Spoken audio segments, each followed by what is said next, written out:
Every 4 years, cities roll up, line up with their elaborate Olympic proposals and say they're ready to host the Games. Can any recent host cities point to an Olympic plan that worked?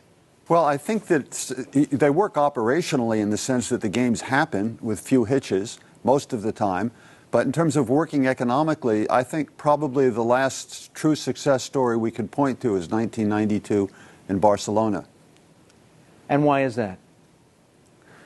Well, basically what happens is that there's an international competition amongst dozens of cities to host the Games, and the cities bid. They offer elaborate plans with fancy, spectacular stadiums and transportation, communication infrastructure investments, security proposals.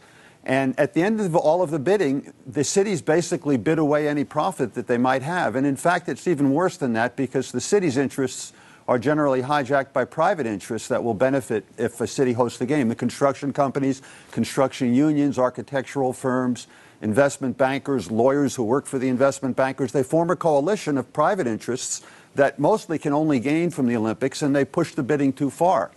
Then once, of course, the Olympics happens, it's 17 days of festivals and spectaculars, and then it's over. You're left generally with a dozen or so permanent venues that have to be kept up and maintained. It might cost $10, $20 million a year for that. And very often it's not properly planned, so the Olympic venues are not used, or they're used very infrequently afterwards. The Bird's Nest in Beijing, which was the Olympic Stadium in 2008, is scarcely used right now, even though it cost close to $1 billion to build.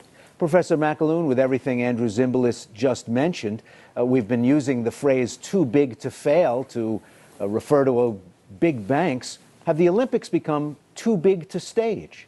Well, that is certainly the main issue on the plate of the International Olympic Committee these days and the debate in backstage international circles.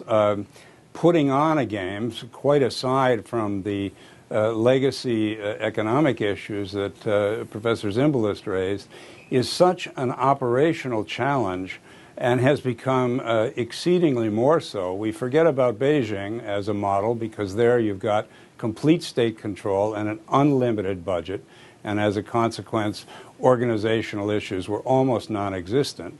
There were other political issues, of course, but for a city like London and for other upcoming cities, things have gotten extremely difficult just to manage.